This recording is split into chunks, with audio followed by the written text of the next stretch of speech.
اکثر اوقات جو گردے کے مریض ہوتے ہیں، بلڈ پریشر کے مریض ہوتے ہیں، شوگر کے مریض ہوتے ہیں، یہ خاص طور پر آ کر ہم سے سوال کرتے ہیں کہ کیا وہ روزہ رکھ سکتے ہیں، نہیں رکھ سکتے۔ تو آج ہم نے ڈیٹیل میں اسی چیز کے اوپر ڈسکشن کرنی ہے۔ السلام علیکم، ویلکم ٹو یوروٹاکس ڈاکٹر حارث۔ میرا نام ڈاکٹر محمد صدیق حارث اور میں کنسلٹنٹ یورولوجسٹ ہوں۔ ماہ رمضان آپ کو پتہ ہے شروع ہو گیا ہے اور کافی سارے پیشنٹ جو ہیں ہمارے پاس سوالات کے ساتھ تشریف لے کے آتے ہیں یہ پوچھنے کے لیے کہ کیا وہ روزہ رکھ سکتے ہیں، نہیں۔ اکثر ہمارے پاس جو پیشنٹ آتے ہیں وہ گردے کے مریض ہوتے ہیں اور گردے کے مریض جو ہیں وہ زیادہ تر بلڈ پریشر کے بھی ہو سکتے ہیں اور ڈائبٹیز کے بھی ہو سکتے ہیں۔ اس کے علاوہ کچھ جو دوسری بیماریاں ہوتی ہیں جس کی وجہ سے گردے خراب ہو سکتے ہیں، ان چیزوں کے ساتھ بھی پیشنٹ ہمارے پاس آتے ہیں۔ تو سب سے پہلے یہ دیکھنا ضروری ہے کہ گردے جو ہیں آپ کے کتنے ڈیمیج ہیں، آپ کے گردوں کے ٹیسٹ کتنے ہیں اور آپ کے الٹرا ساؤنڈ کے اوپر آپ کے گردوں کا کیا سٹیٹس ہے۔ اس کے علاوہ اگر آپ گردے کے مریض ہیں تو آپ کا جی ایف آر کتنا ہے۔ جی ایف آر عمومی طور پر خون کے ٹیسٹوں سے پتہ چل جاتا ہے۔ جی ایف آر کے مطابق ہم آپ کی گردوں کی بیماری کو 5 حصوں میں ڈیوائڈ کرتے ہیں۔ آپ کا جی ایف آر 60 سے اوپر ہے تو آپ آرام سے روزہ رکھ سکتے ہیں۔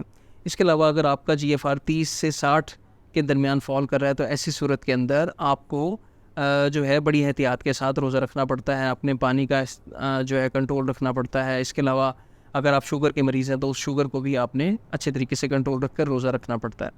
اس کے علاوہ اگر آپ کا جی ایف آر جو ہے وہ 30 سے بھی کم ہے، مطلب آپ کی اینڈ سٹیج رینل ڈیزیز ہے اور اس میں آپ کا جی ایف آر جو ہے وہ 30 سے بھی کم ہے، تو ایسی صورت میں یہ ایڈوائزیبل نہیں ہوتا، ہم آپ کو ایڈوائز نہیں کرتے کہ آپ روزہ رکھیں۔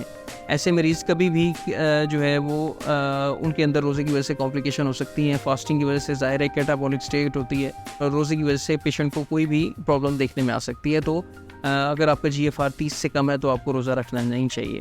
اس کے علاوہ اگر آپ کے گردے فیل ہیں، آپ ڈائلسس کے مریض ہیں، ڈائلسس کے مریض بھی ہم خاص طور پر یہ ایڈوائز کرتے ہیں کہ ڈائلسس کے مریض بھی جو ہے وہ روزے سے اجتناب کریں، کیونکہ اس طرح کے مریضوں کے اندر بھی جو ہے وہ روزے کی وجہ سے برے اثرات باڈی پر دیکھنے میں آتے ہیں۔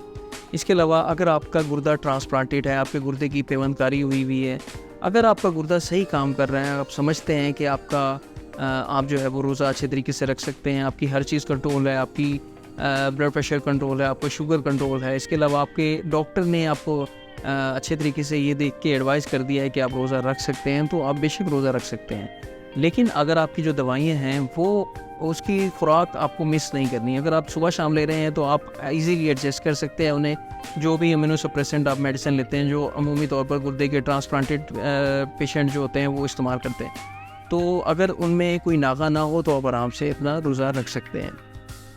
اس کے علاوہ جو شوگر کے مریض ہیں، شوگر کے مریض ایسے جن کی شوگر جو ہے وہ کافی عرصے سے کنٹرولڈ ہے، اچھا ان کا گلائسیمک کنٹرول ہے، تو ان کو اچھے طریقے سے احتیاط کے ساتھ روزہ رکھنے میں کوئی بھی حرج نہیں ہے، وہ آرام سے اپنا روزہ رکھ سکتے ہیں۔ تھوڑی بہت ان کی ڈوز کو ایڈجسٹ کیا جاتا ہے، ان کی انسولین کو ایڈجسٹ کیا جاتا ہے، جس کی وجہ سے آرام سے وہ اپنا روزہ رکھ سکتے ہیں۔ ایسے پیشنٹ جن کی شوگر بہت زیادہ فلکچویٹ ہوتی ہے، اوپر نیچے ہوتی رہتی ہے، شوگر کم ہو جاتی ہے، تو ایسی صورت میں مریضوں کو روزہ رکھنے سے اجتناب کرنا پڑتا ہے، اور کیونکہ روزہ جو ہے وہ 12 سے 13 گھنٹے کا ہوتا ہے، اس میں آپ کی باڈی جو ہے وہ کیٹابولک اسٹیٹ پہ ہوتی ہے، آپ کی شوگر کم بھی ہو سکتی ہے، تو ایسی صورت میں مریض کو پھر منفی اثرات دیکھنے میں آتے ہیں۔ تو ایسی صورت میں ہم ایڈوائز کرتے ہیں کہ آپ جو ہے وہ روزے سے اجتناب کریں۔ اس کے علاوہ بلڈ پریشر کے جو مریض ہیں ان کے اندر کوئی خاص چیز ایسی دیکھنے میں نہیں آتی۔ عمومی طور پر یہ دیکھنے میں آتا ہے کہ بلڈ پریشر کی دوائیاں ویسے بھی صبح شام لی جا سکتی ہیں اور وہ آپ ایزیلی اپنی سحری اور افطاری کے ساتھ ایڈجسٹ کر سکتے ہیں۔ تو اگر آپ کا بلڈ پریشر کنٹرول رہتا ہے یا تھوڑا بہت اوپر نیچے رہتا ہے تو اس صورت کے اندر آپ کا روزہ رکھنے میں ہم وہ خاص آپ کو ممانعت نہیں کرتے اور آپ آرام سے روزہ رکھ سکتے ہیں۔ آپ کا جو روزہ رکھنے کا ڈیسیجن ہے ایک تو وہ آپ کا خود ہے کہ آپ کیسا فیل کر سکتے ہیں، آپ کی اپنی باڈی کو آپ کیسے فیل کر رہے ہیں، کیا آپ روزے کے ساتھ اچھے طریقے سے اپنا دن گزار سکتے ہیں نہیں۔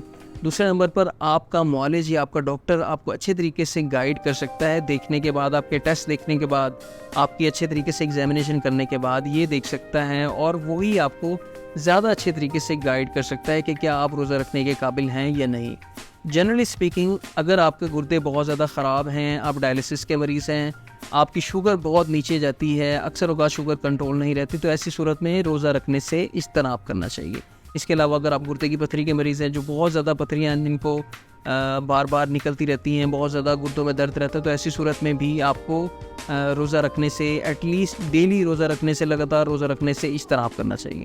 آئی ہوپ آپ کو ویڈیو پسند آئی ہوگی۔ اسی طرح ہیلتھ سے ریلیٹڈ ویڈیوز دیکھنے کے لیے میرے چینل کو لازمی سبسکرائب کریں۔ اپنا بہت خیال رکھیں۔ اللہ حافظ۔